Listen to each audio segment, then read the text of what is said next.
इयत्ता 6वी इंग्रजी टेस्ट बऱ्याच सोडवलेली नसेल तर सोडवून त्याचं स्क्रीनशॉट काढून पाठवा. आपण या ठिकाणी युनिट 1 त्यामधली ॲक्टिव्हिटी नंबर 1.5 आपण कालच्या तासाला अभ्यासलेली आहे.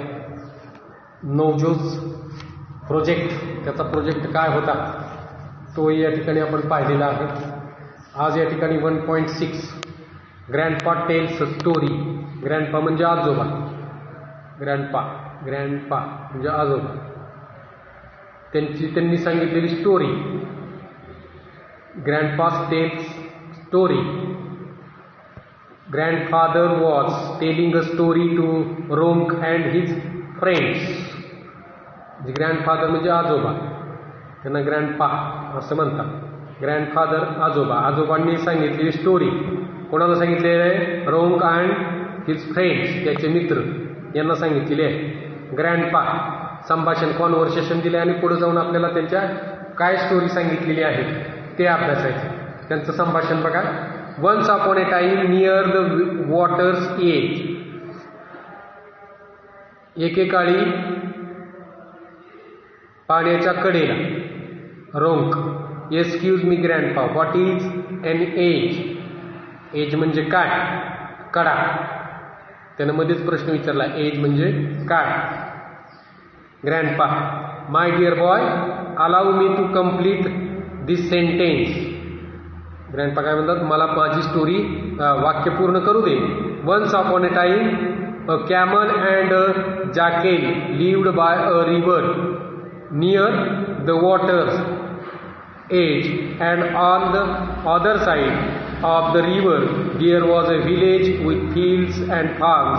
Now can anyone help roam with the word edge? ते काय म्हणतात की त्या ठिकाणी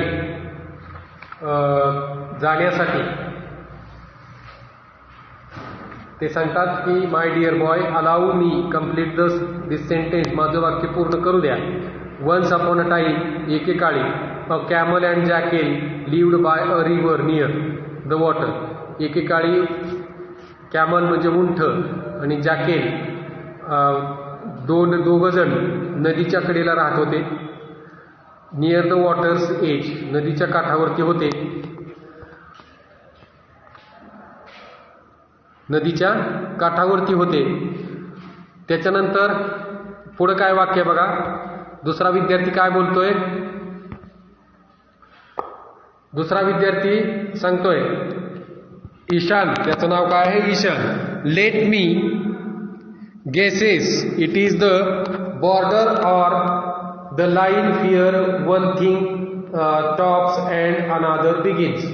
तो बरोबर उत्तर सांगतोय. त्याचं डिस्क्रिप्शन त्याने केलेलं आहे की एजचा अर्थ काय आहे.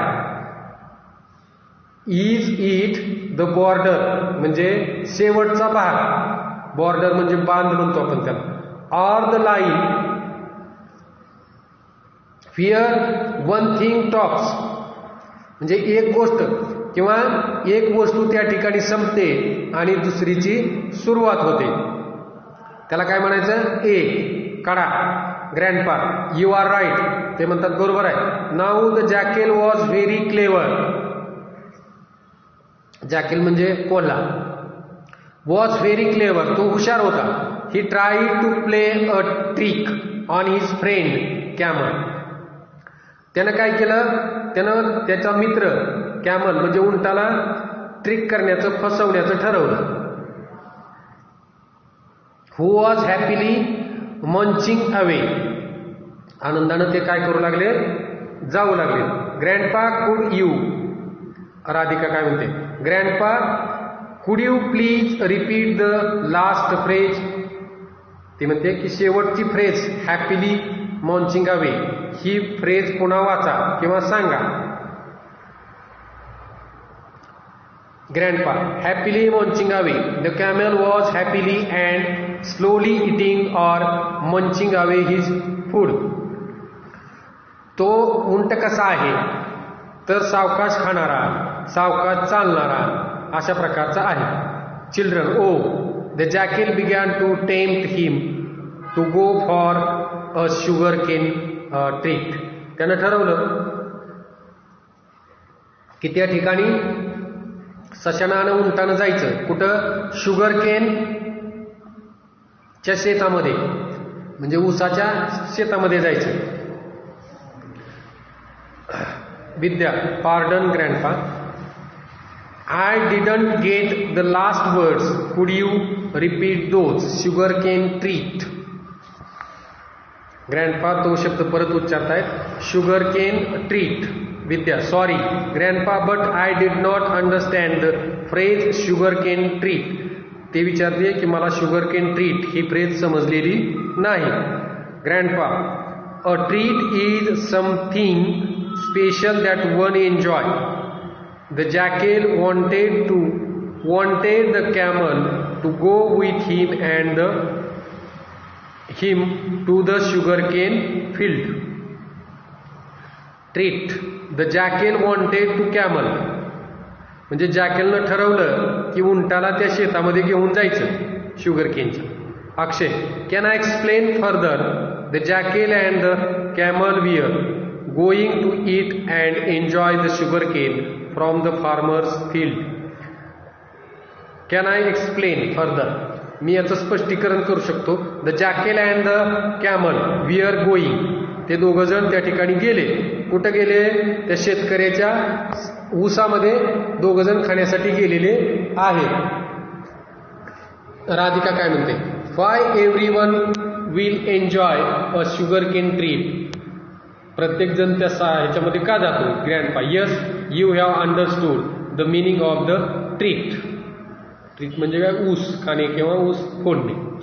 Gauri, please continue grandpa, let's listen to the story but tell me please, does it mean that they were going to steal from the farm? Steal म्हणजे काय? चोरी करणे, चोरून खाण्यासाठी गेलेले होते. Shaurya, may be but let's listen to the story. Grandpa, let's please have the questions later. आणि शर्या काय म्हणते की ऐका, जी ग्रँडपा स्टोरी सांगतायत आणि त्याच्यानंतर आपण त्यांना प्रश्न विचार. Read the conversation allowed. Pointers दिलेले. कॉन्व्हर्सेशन पूर्ण वाचा म्हणून सांगितलंय. ग्रुप वर्क दिले बघा. Group A 4 or 5, one person tells, reads aloud a story or a poem. याची वर्गामध्ये ॲक्टिव्हिटी आपल्याला करायची आहे. इंटरप्शन्स कोणकोणते असतात? Interruption, pardon. जर तुम्हाला मध्येच एखाद्याला थांबवून प्रश्न विचारायचा असेल किंवा काही विचारायचं असेल तर त्या ठिकाणी इंटरप्शन्स कोणते असतात? पार्डन, एक्सक्यूज मी सर किंवा मॅडम. रिस्पॉन्स काय असेल? यस. आपण लगेच म्हणतो. एखाद्यानं विचारलं एक्सक्यूज मी सर, आपण लगेच त्यांना म्हणतो बोला यस. इकडे कॅन यू, कुड. पार्डन काय बघा? इंटरप्शन्स.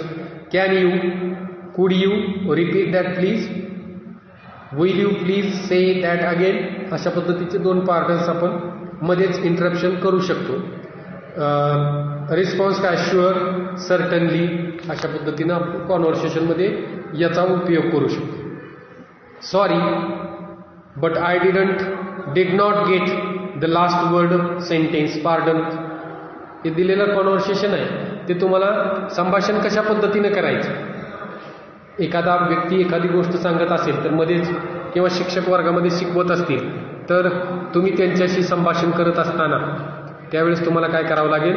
अशा पद्धतीचे इंटरप्शन्सचे वर्ड त्या ठिकाणी वापरात आणावे लागतात. नेक्स्ट बघा. कुड यू प्लीज एक्सप्लेन दॅट. कुड यू प्लीज एक्सप्लेन दॅट. जर तुम्हाला काही समजलं नसेल तर त्यावेळेस तुम्ही या इंटरप्शनचा वापर करू शकता. Could you explain the meaning of. एखाद्या शब्दाचा अर्थ तुम्ही त्यांना अशा पद्धतीनं विचारू शकता. Could you explain the meaning of word. दिलेल्या शब्दाचा अर्थ विचारा.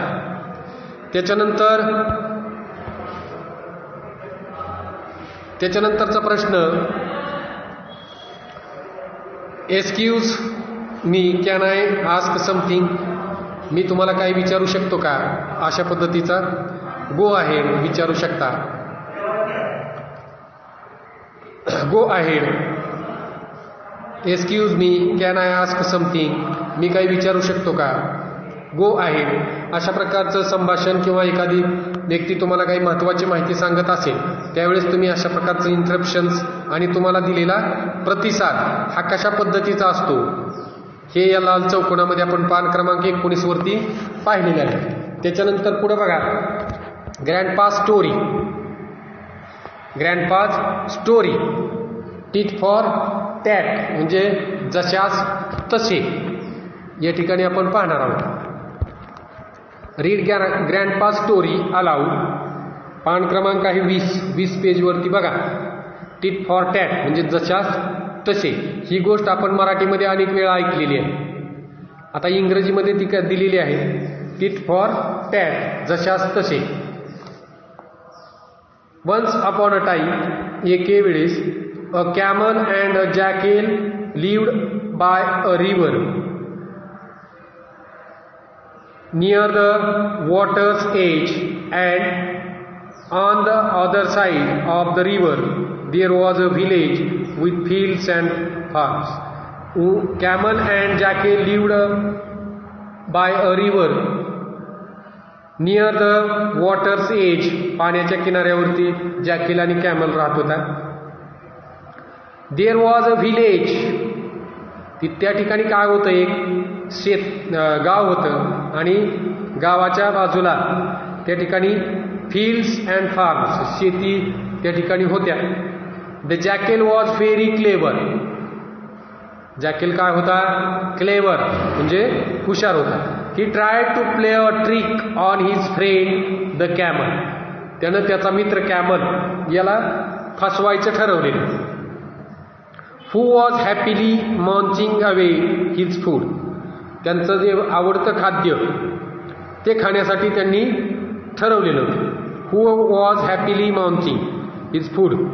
The jackal began to tempt him to go for a sugarcane treat in a farmer's field. आणि जॅकलनं त्याला त्या ठिकाणी त्या शेतकऱ्याच्या रानामध्ये जाण्याची विनंती केलेली होती. At first, सुरुवातीला, the camel hesitated, but in the end he agreed to go with the jackal to ride the sugarcane field. त्या ठिकाणी सुरुवातीला हा कॅमल तयार नव्हता, उंट त्या ठिकाणी जाण्यासाठी तयार नव्हता, परंतु जॅकेलच्या बऱ्याच प्रयत्नानंतर तो शेवटी ॲग्रीड झाला. ॲग्रीड म्हणजे तयार होणे. With the jackal to ride the sugar cane field. आणि अशा पद्धतीने ते दोघंजण त्या ठिकाणी जाऊ लागले. The jackal sat on the camel's back. नदी पार करून जायचं होतं त्यांना, जॅकेलला आणि उंटाला. मग जॅकेलनं काय केलं, उंटाच्या पाठीवरती बसला. Back and two friends crossed the river. आणि त्या दोन मित्रांनी काय केलं, नदी पार केली. They ate their fill in the sugar cane field. आणि त्या ठिकाणी ते गेले त्या ऊसामध्ये किंवा ऊसाच्या शेतामध्ये शिरले. Suddenly the jackal began to howl. त्या कोल्याला काय झालं, हुकी आली पोट भरल्यानंतर. And said the camel, you will wake the farmer. But the jackal went on howling. Sure enough the farmer and his helpers come running to the field. The naughty jackal slipped away, but the poor camel could not do so. The farmer beat him up and drove him away. हे Cola आणि यांचं दुडगूस ऊसामध्ये चालू होतं, ऊस खाण्याचं. तर त्याच्यामध्ये शेतकऱ्याला त्याची जाणीव झाली. शेतकरी आणि त्याचे मदतनीस त्या ठिकाणी लाठी आणि काठ्या घेऊन त्या ठिकाणी आले. हा कोल्हा त्या ठिकाणाहून चपळ होता, तो जॅकेल त्या ठिकाणाहून निघून गेला. त्याचबरोबर त्या ठिकाणी उंटाला काही फास्ट चालता आलं नाही किंवा पळता आलं नाही, त्यामुळं त्याला शेतकऱ्याचा मार खावा लागला. The jackal was waiting for the camel at the river side. नदीच्या कडेवरती येऊन हा कोल्हा त्या ठिकाणी वाट पाहत बसला होता. ही सेड सॉरी ब्रदर, तो म्हणतोय सॉरी माफ कर, but I am in the habit of singing after a good dinner, I hope you did not mind it much. तो म्हणतोय की मला जर चांगलं खायला मिळालं तर मला गाण्याची सवय आहे, त्याच्यामुळं मी ते त्या ठिकाणी गाणं म्हटलं असं तो म्हणतोय. तू ते एवढं काही मनावर घेऊ नको किंवा घेतलं नसेल असं मला तो वाटतोय. The camel did not say anything, तो उंट काय बोलला नाही. He let the jackal sit on his back and enter the river, आणि त्या पद्धतीनं त्यानं काय केलं, त्याला पाठीवरती बसवलेला आहे आणि तो निघालेला आहे. Near the middle of the river the water was very deep. There the camel began to take a dip in the river. The jackal was frightened. What are you doing, you silly fellow? Are you trying to drown me? आणि त्या उंटानं काय केलं, त्या नदीमध्ये खूप ज्या ठिकाणी खोल पाणी आहे त्या ठिकाणी बुडण्याचा प्रयत्न केला किंवा पाण्यामध्ये लोळण्याचा प्रयत्न केला. त्यावेळेस हा वरती पाठीवरती बसलेला जॅकेल म्हणतोय त्याला की तू कोण आहेस, व्हॉट आर यू डुईंग, तू काय करू लागलेला आहे, यू सिली फेलो, तू मला फसवणारा मित्र आहे किंवा दुष्ट आहे, are you trying to drown me, मला तू या ठिकाणी वाहून घालवतो का, बुडवतो का. नो ब्रदर, तो म्हणतोय no brother said the camel, it's just that I am in the habit of taking a dip in the river. माझी सवय आहे म्हणतो की मला नदीमध्ये बुडण्याची. Habit taking a dip in the river after a good meal, I hope you don't mind. तो म्हणतोय की मला नदीमध्ये बुडण्याची सवय आहे. The naughty jackal learn his lesson, he never troubled the camel आली. आणि अशा पद्धतीनं त्यानं त्याच्या मित्राला धडा शिकवलेला आहे उंठानं, आणि त्या जॅकेलनं ठरवलं की ही never trouble the camel again, त्यानं त्याला संकटात टाकायचं नाही अशा पद्धतीचं त्यानं ठरवलेलं होतं. Now put the following pictures in a proper sentence, sequence त्याचा लावायचा आहे. 1 नंबरचं चित्र बघा, सिक्वेन्स लावा. 1 नंबरचं चित्र आहे हे, कल्पना करा. 2 नंबरचं कुठलं चित्र असेल, 2 नंबरचं चित्र हे वरतीचं असेल, बरोबर आहे. 3 नंबरचं चित्र हे आहे, 4 नंबरचं हे, आणि 5 नंबरचं हे आहे. बरोबर आहे का.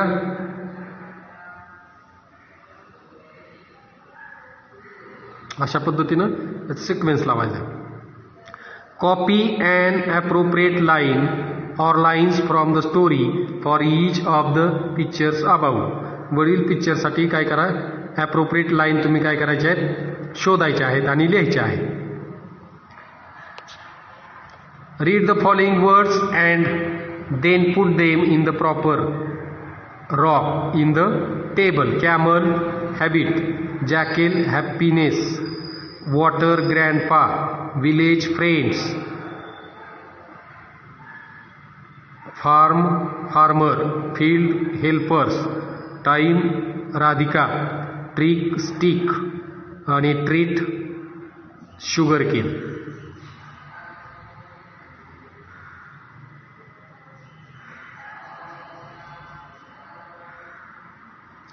ही वरती जे आलेले शब्द आहेत ते काय आहेत, नाउन्स आलेले आहेत.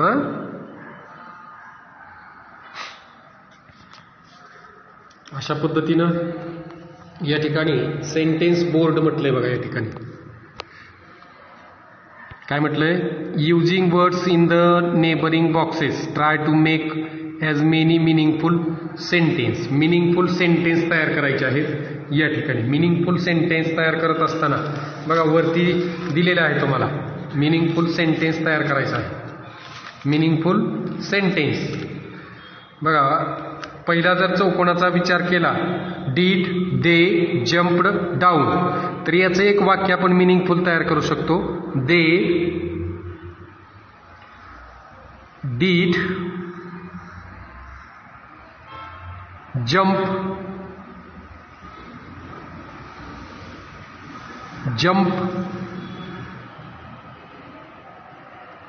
down. They did jump down. आलं लक्षात? I does flew away. I does flew away. अशा पद्धतीने I does flew away. अशा पद्धतीनं सेंटेन्स तुम्ही काय करा, तयार करा त्याची. आलं लक्षात तिथपर्यंत?